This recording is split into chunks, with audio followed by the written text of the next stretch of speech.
today and welcome to day six of the first 12 traits of a purposeful warrior.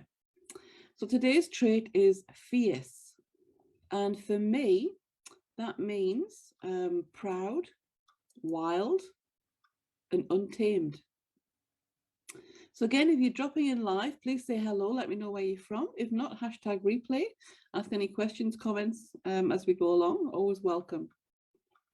So as I thought about what to share today, I was inspired by the book Untamed by Glennon Doyle. And if you haven't read it, then please do so, I highly recommend it. She talks, in the book about a domesticated cheetah at the zoo who probably knew all his life that something was just off. And whilst I'm a big, animal rights person and admire Glennon for raising awareness, etc., of wild animals in captivity, the point is that we're all cheetahs. We're taught to be in cages and are groomed to live in a certain way. So as we've talked about many times in the groups that I run and masterclasses, we know that we're conditioned into society and we learn how to behave, how to think, what to value very early in life, from the first 7 to 10 years of our lives, in fact. And I pondered on this for a while because I don't feel like I'm naturally wild or suppressing who I'm meant to be. I didn't feel really, convicted one way or the other. Yet I realized the point is just to dare to be different.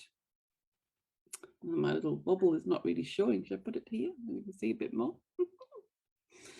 So instead it's about knowing the difference between what you want and what you've been trained to want. I hope that makes sense. So my advice to you really is question every decision by asking yourself if your choice will truly make you happy. Because really, I think this is what it's all about. Being fierce is like I said, it's that feeling of pride in yourself. Being wild in some extent, which kicks in with the playfulness side, and the daring to be different, the daring to do things that you hadn't stepped up to do before, and untamed, not being told what to do or caged or restricted in any way. That's really what fierce is about for me. Excuse me. So one of the things that I want to talk about is being still and knowing. I'm curious as to whether anyone else feels like they need to ask another person in the world for an opinion before you ask yourself what your own opinion is. This was huge for me. Whether it's what you want to eat for dinner, what to wear, which job opportunity to take, or how do I reply to this text message? What do you think? I was always asking people for opinions, and I noticed that external validation was not only my default, yet the default of most women that I know, and actually a lot of men as well, even though rarely will they admit that. Good morning, Jai. Fierce, I want to be on top. Absolutely, we're going to get there.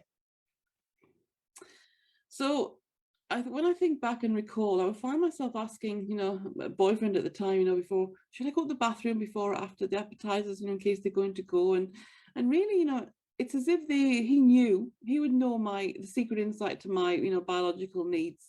It's crazy when we start to wake up and when we think of things like this.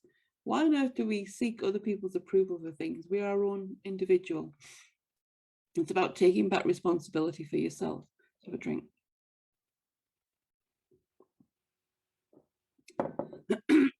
Hey, Virginia, lovely to see you. Thanks for joining.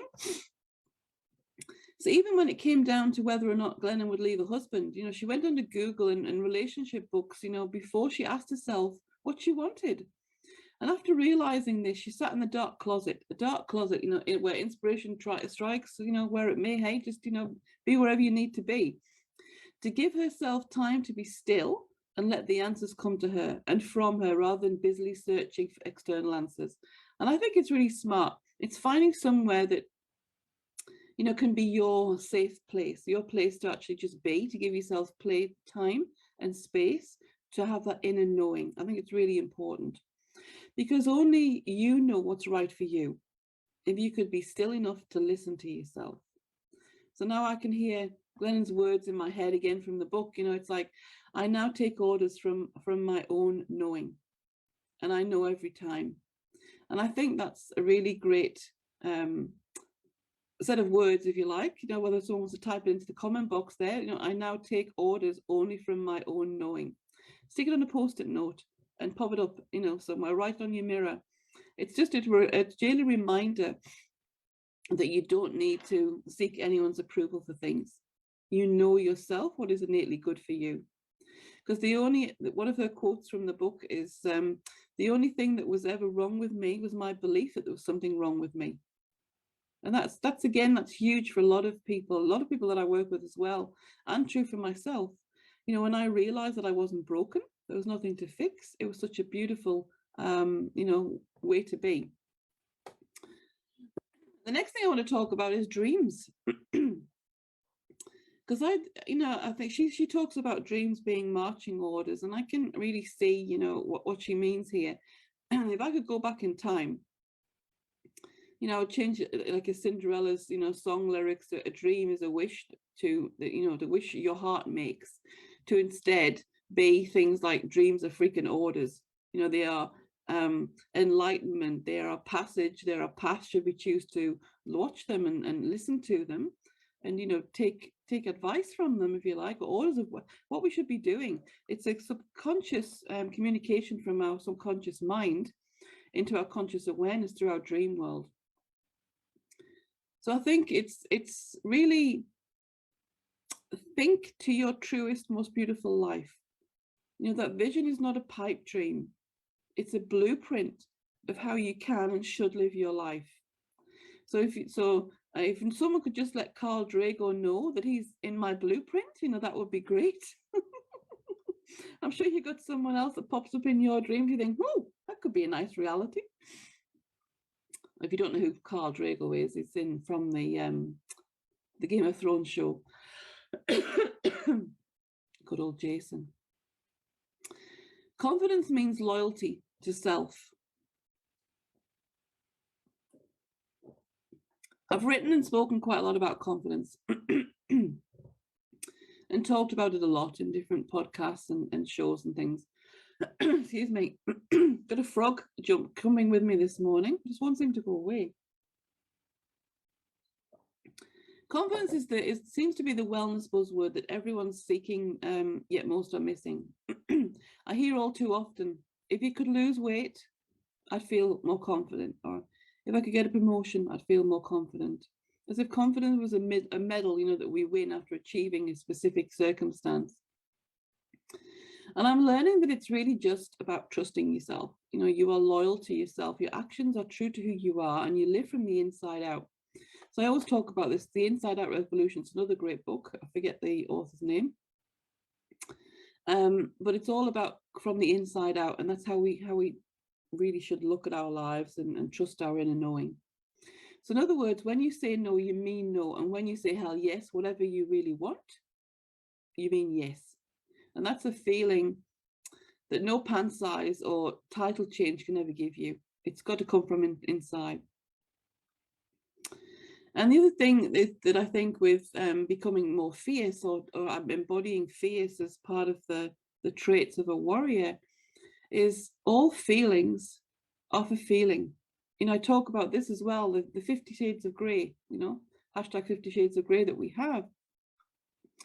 And I'm realizing that, you know, as I was, you know, thinking about, you know, putting this day together, it's quickly becoming a personal diary for me. You know, I was already starting to feel that I've gone through 3 or 4, you know, coaching therapy sessions. And it's true, feelings are feeling, all of them. We're accustomed to think that we're only supposed to feel happy, you know, and other emotion is wrong. So when we feel pain or stress or sadness, we believe it's for fixing or deflecting. But that's the reminder I needed. Every feeling is meant to be felt. Yes, even the hard ones. It's okay not to be okay. You know, even as a warrior, you know, fierce. I just think if we embrace all of our beautiful shades of grey, all of these parts of ourselves, as well as all of our feelings, it's an important part of, a beautiful part, in fact, of being human. Pain helps us to become more of what we're meant to be. And I think that when we feel bad about it, when we feel good parts, we feel good parts even more. We see, it seems to take the blinkers off for me. It gives a more balanced view of all of the parts of me. So that's what it's like to be human, huh? Are you following me? Is this making sense?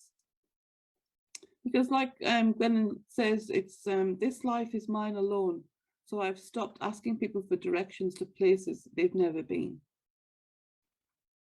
And I think that's really a good point as well, because we're going back to seeking external validation. Why would I be asking them? They're not on my journey. They don't know what I'm feeling internally, what I'm suppressing, what I'm trying to connect with, which feelings, what my dreams are. And even sometimes we tell people our dreams, but I wonder if we really give them a true interpretation, or whether that's still a guarded interpretation of what our true dream is within ourselves. We need to really sit with our dreams and tap into them and really understand them from that innate knowing position. Finally, for the lesson that's most tangibly changed my life, really, and the sentence that still makes me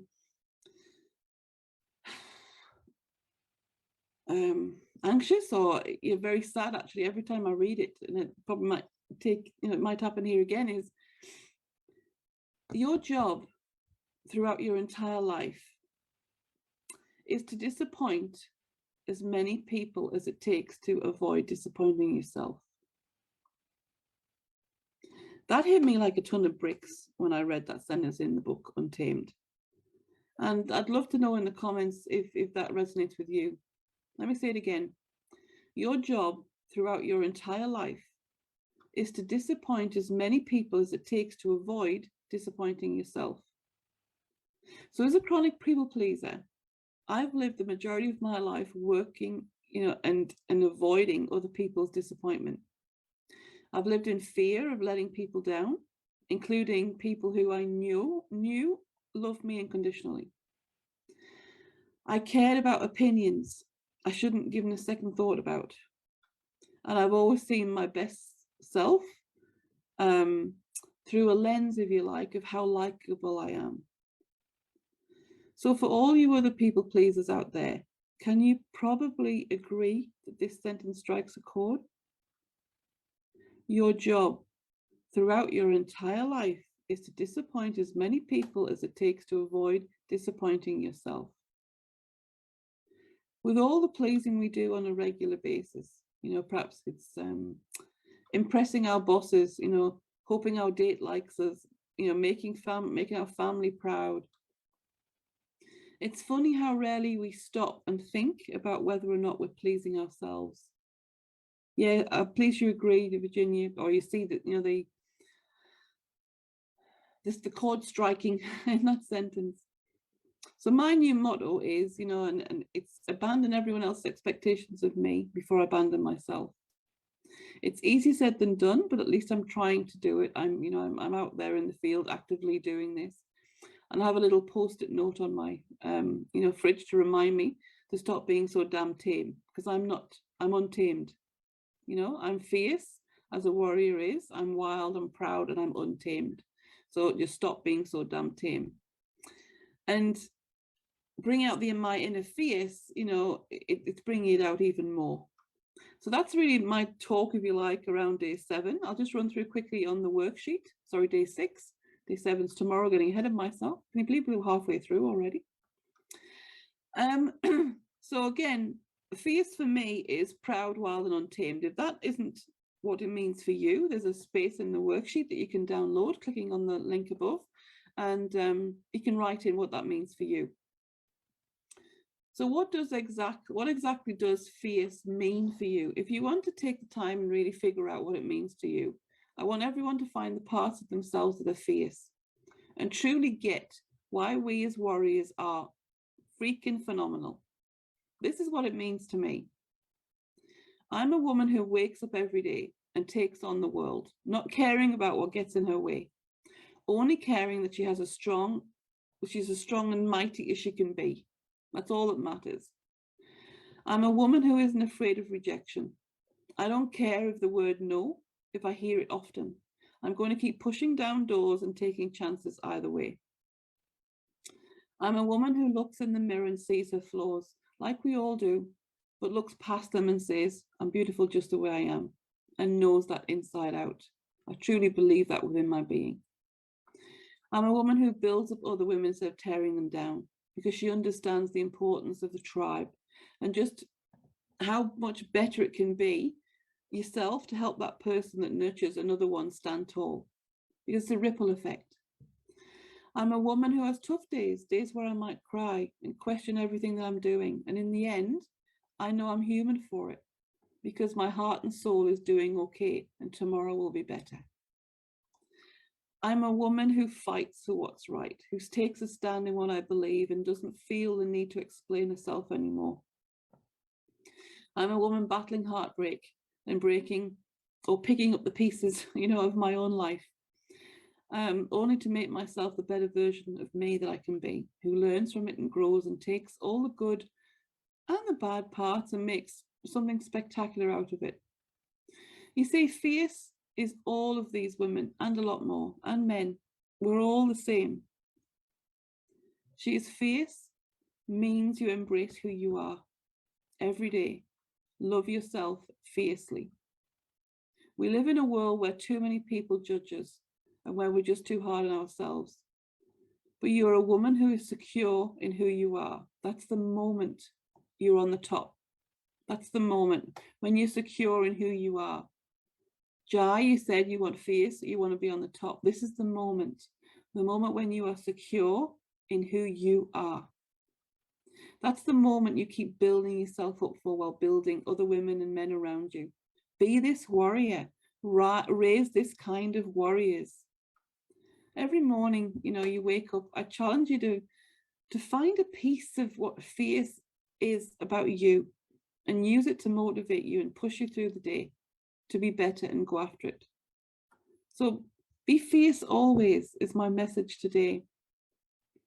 And in this post to go into the competition to, there's a few prizes and things like that, is write down what's one thing you're proud of about yourself. What is one thing that you're really proud of? I'd love to know. So I'll leave it there. Thank you for joining me for day 6. A warrior is fierce. And I'll see you again for tomorrow. Tomorrow we're going to talk about the next trait, which is vulnerability. And we all know that I think that is sexy. So until then, be your own best warrior. Be fierce. Do whatever it takes for you. Bye for now.